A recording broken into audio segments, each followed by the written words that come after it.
What exhausts you is not the work itself, it's the guilt. Because deep down you know something within you is dying a little more every day you postpone it.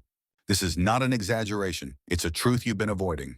Each time you say tomorrow, you are digging a deeper grave not for your body, but for your soul. Discipline is not merely a checklist. It is a calling from a banished part of the self, a noble part of you that has long been exiled, now knocking not to judge you, but to return. You've been told you lack discipline because you're weak, lazy, or unmotivated. Carl Jung would disagree. He once wrote, "People will do anything, no matter how absurd, to avoid facing their own soul."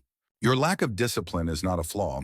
It's a symptom, a sign that your soul is divided between who you long to become and who you were told you are. You are not lazy. You are a soul that has learned to distrust itself. Have you ever wondered why you can keep promises to your boss, your lover, even a stranger, but not to yourself? It's because somewhere inside you, your promises to yourself are no longer believed. You tell yourself you'll wake up early, and for a few hours you believe it. But by morning, the one who made that promise is gone, replaced by a tired, familiar face curled beneath the blanket, postponing life once again. That betrayal leaves no physical scar, but it wounds the spirit in the deepest and quietest way. You don't need another motivational video. You don't need another habit tracker or productivity hack. You need a ritual of return, a return to your original essence, where discipline is not a force of will, but an act of integrity. Carl Jung called this the process of individuation, the reintegration of the fragmented soul. The king archetype within you is not dead. He waits not for perfection, but for your courage to name him. And once he rises, motivation is no longer needed, because you become the promise you once feared you couldn't keep. In the next part of this journey, we won't talk about performance tips. Instead, we will descend into the place where the fracture began, where your disciplined self was first broken, where the first mocking laugh made you abandon your dream, where your inner king was first denied. Together with Jung as our guide, we will enter the realm of the shadow, not to kill the lazy part of you, but to ask it, what are you trying to protect me from? And it is there that the transformation begins. Discipline is not a habit, it is a forgotten self. Let's be honest. How many times have you planned to change your life? How many times have you written down goals, set alarms, bought books, enrolled in courses, only to watch it all quietly fade away after a few days? People say you lack motivation, that you lack willpower. But what's the real truth? You're not tired because you're weak. You're tired because you're living in opposition to a part of your own truth. A fractured identity, when the subconscious no longer believes you. Carl Jung once said, "Man does not act from reason. He acts from the image he holds of himself."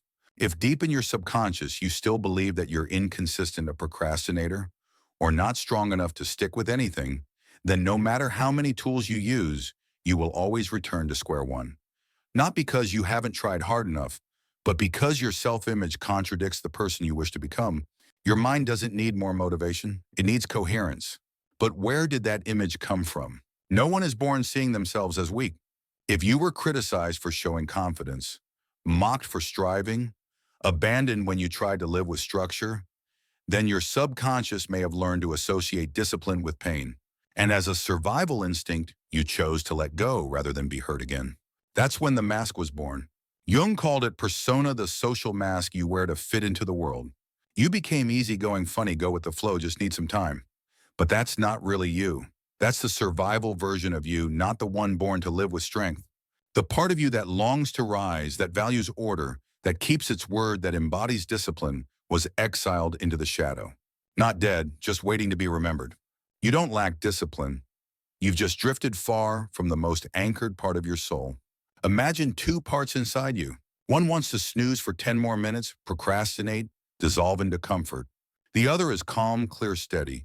It doesn't need to prove anything. It simply acts. That second part is not some new version of you. It's the ancient self long forgotten. Jung called this the king within, not to dominate others, but to restore inner order. Not to control, but to govern the self. What is identity if not the sum of repeated actions? Every time you ignore the clock, postpone what matters, eat, impulsively scroll, instead of following through on your word, you are not just procrastinating. You are reinforcing the identity, I am someone who breaks promises to myself. But each time you stand up and take a single action, even 5 minutes of discipline, you are whispering to the subconscious, I'm coming home. And here's the truth. You don't need to be perfect to begin. You need to be consistent enough to be believed again. Do you see yourself in this? If so, leave a comment below. You are not here to struggle alone. This channel is for those on the path back to themselves. A place where the parts you've hidden, your caution, your clarity, your strength, are finally called by name. Let us be the first ones who don't laugh when you say, I want to live with discipline. Next, you'll meet the part of you called discipline, the one you once rejected. It lives in your shadow. It's not angry with you. It's just waiting to be acknowledged. In the next chapter, we'll go even deeper into the shadow. Not to fight what's bad, but to reclaim what is most powerful that you once abandoned. And it is there in that hidden place that your ritual of wholeness begins, where every part of you stops fighting and begins to unite. Shadow is not a destroyer. It's a guardian who's grown wary. Have you ever wondered why every time you try to start a new habit, whether it's waking up early, eating clean, or focusing deeply, something inside you quietly resists? You say you want to change, but a part of you says otherwise. Carl Jung once said, what you resist persists. What you push away doesn't disappear. It simply demands to be heard. Shadow is not your darkness. It's the part you've avoided. To Jung, the shadow is every aspect of yourself that was rejected, abandoned, or labeled as unacceptable. It's not just bad habits, impulses, or anger. It also contains your strengths like ambition, focus, leadership, if those qualities once brought you pain. Think back to childhood if you were scolded for speaking up, mocked for being too serious, shamed for trying too hard. You learned to hide the leader in you. And that very part, your discipline, your power, has since taken refuge in the shadow. The original wound, the hidden root of your inconsistency. You don't break discipline because you're weak. You break it because you've subconsciously linked persistence with unhealed pain. Example: a child eagerly writes out a morning study plan. They feel proud, but then their mother walks in and says, give it a rest. How long will that last? The child says nothing. But inside, a decision is made. If trying means getting hurt, then I'd rather not try. That decision doesn't disappear. It becomes a core belief, and today the adult you is still living by that belief. The part you call procrastination is actually trying to protect you. You might not believe it, but the part that resists your discipline is not your enemy. It's a protector, a guardian, born to keep you safe from disappointment, shame, and rejection. Jung called these defensive shadow mechanisms unconscious automatic responses designed to shield your vulnerable self. The problem is, what once helped you survive now stops you from fully living. You're no longer that child, but the reflexes remain. To change your behavior, you must dialogue with the shadow. You can't force the shadow to disappear. The more you fight it, the stronger it becomes. Instead, try something almost no one teaches. Sit with it. Listen to it. Asikunu. What are you trying to protect? What made you decide to avoid discipline? What can I do to show you that I'm safe now? You might be surprised. The part you thought was lazy might just be a wounded child in armor made of delay. Shadow is the key to unlocking sustainable discipline. When you stop seeing the shadow as the enemy and begin to welcome it home, you unlock true sovereignty. You no longer need motivation. You no longer need to fight. You only need to integrate. When what was exiled is welcomed back, you stop trying to have discipline. You simply become disciplined as naturally as breathing. Because now your whole being is aligned in one direction. We walk this path together. If you've ever felt broken, inconsistent, or stuck in cycles, you can't escape, know this. You are not alone. Comment below with your answer. The exiled part of me is named. You can name it, describe it, speak to it. Who knows, your courage might inspire someone else to do the same. This channel is a space where your forgotten parts are welcomed with deep respect. Up next, we open a deeper door, reclaim the inner king. Because the shadow doesn't only house procrastination, it also holds your lost leadership. Jung said every man carries within him the archetype of the king, the one who creates order, the one who stands steady in the chaos. But if you've never met him within you, perhaps it's because he was exiled long ago. In the next part of our journey, we will awaken the inner king, not to dominate, but to restore order within yourself. The inner king, restoring inner order and power. You've walked through the path of facing the shadow. You've come to see that you are not alone in your fears and hesitations. Now it's time to take one step further, Because it's not enough to confront the darkness, you must restore a powerful inner archetype to its rightful throne, the king within your soul. Carl Jung once said, "The privilege of a lifetime is to become who you truly are." The part of you that feared has been met with compassion. The part of you that suffered has been heard. Now it's time to resurrect the part of you that deserves to be trusted, the organizer, the creator, the leader of your own life.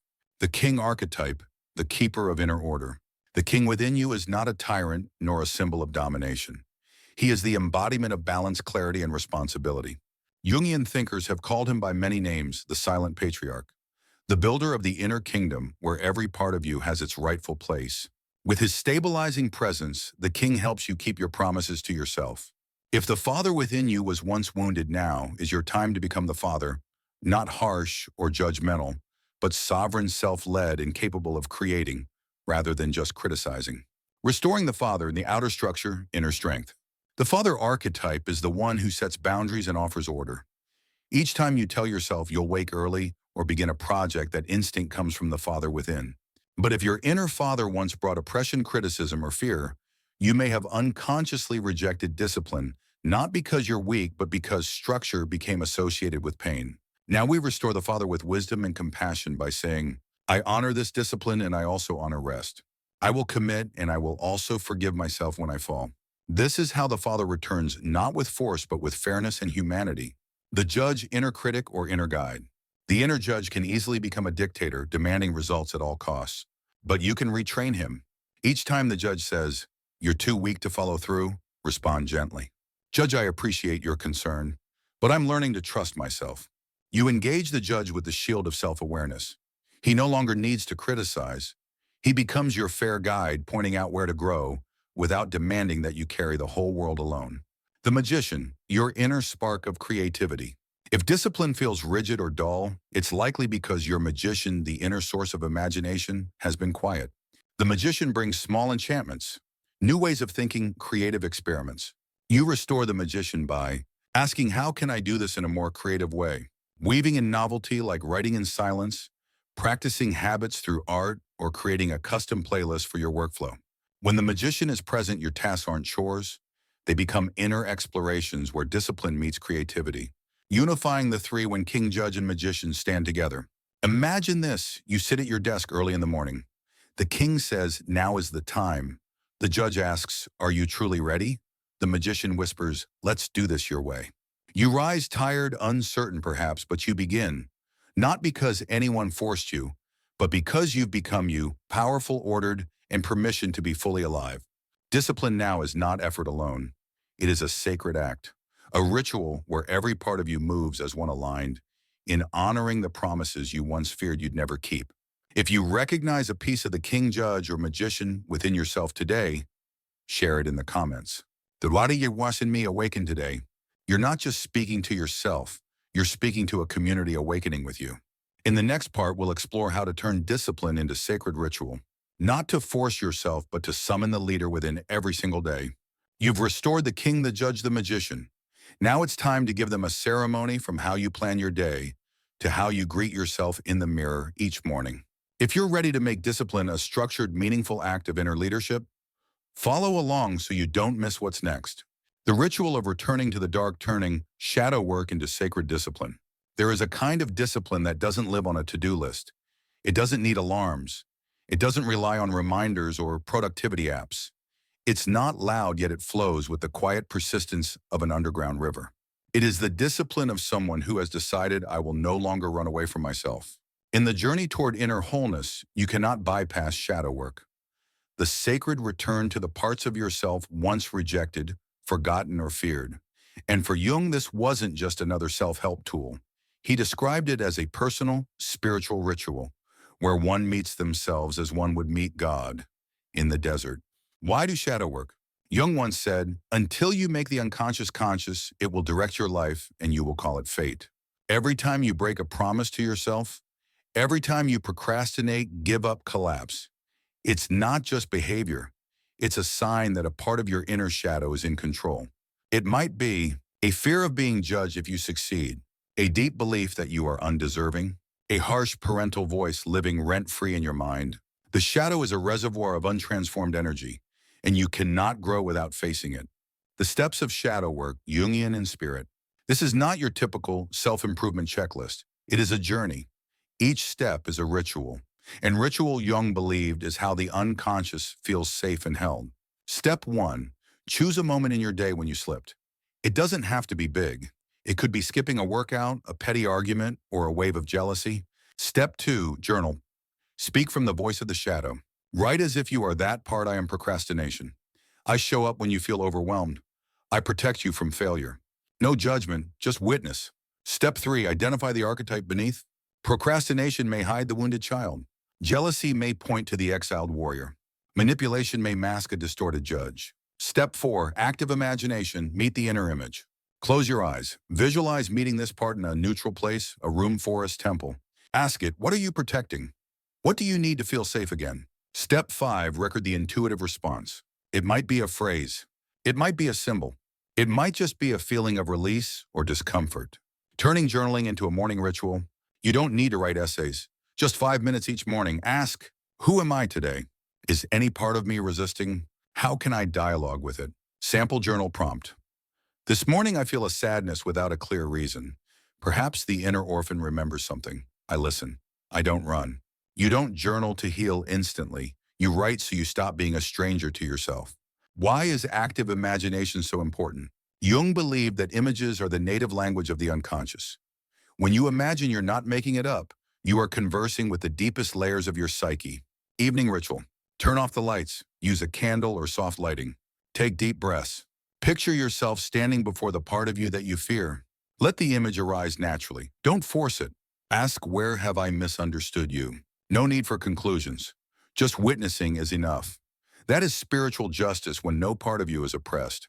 If you've done shadow work before, comment below. I met the darkness in the form of, maybe it was a wolf, a lonely boy, a silent old father. You never know, your comment might open a door for someone standing at the edge of awakening. We don't heal alone. Even the dark needs community. Leading into the next part, connect with the leadership archetype. Once you've walked through the darkness, you'll discover something unexpected. In the deepest place of shadow lies the first spark of your primal power. Not fear, but the desire to restore life's sacred structure. In the next part of our journey, we will awaken your inner leader, the king, the builder, the wise strategist. Not to live better, but to lead yourself through chaos without waiting for permission.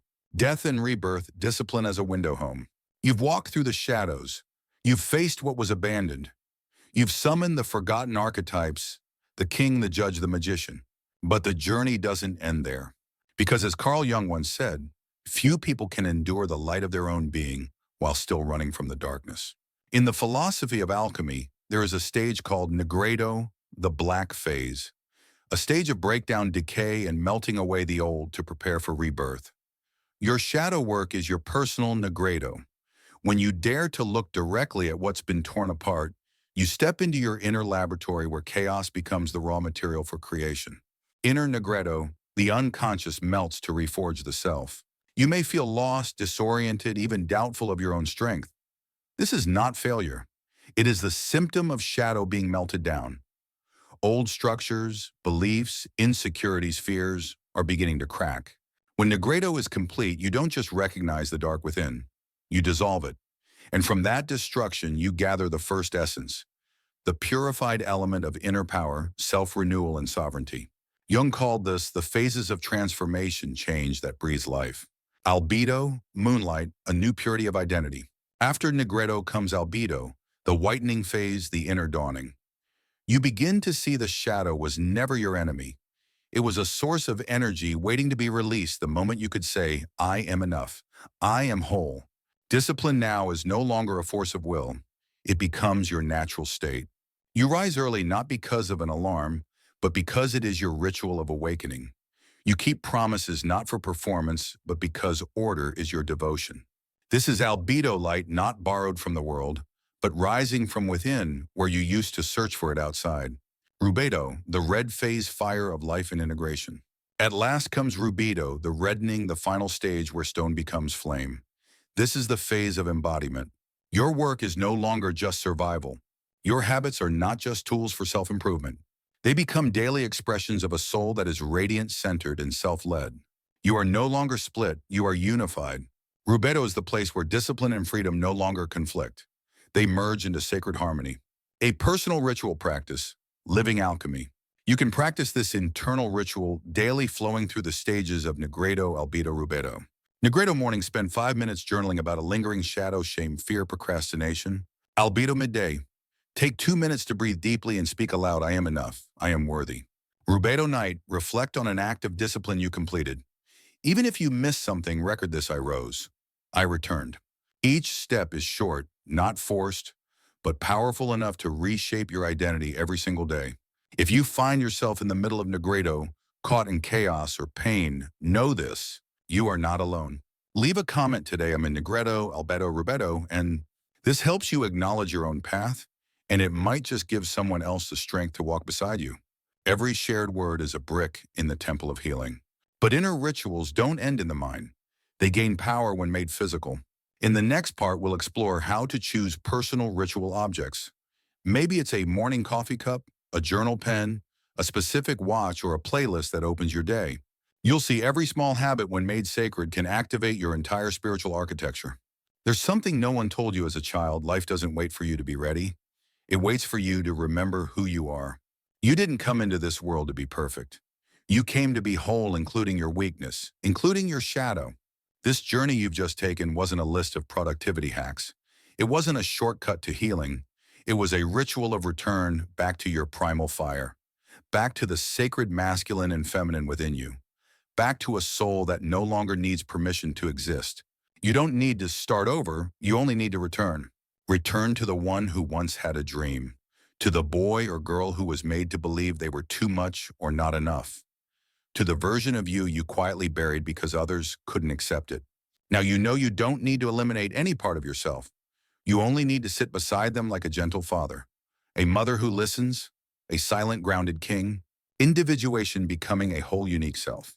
Carl Jung once said, the greatest work of your life is not success. It's becoming yourself. You didn't come here to imitate, not to conform, not to be liked. You came to live a life with an irreplaceable imprint. Why the world needs you awake.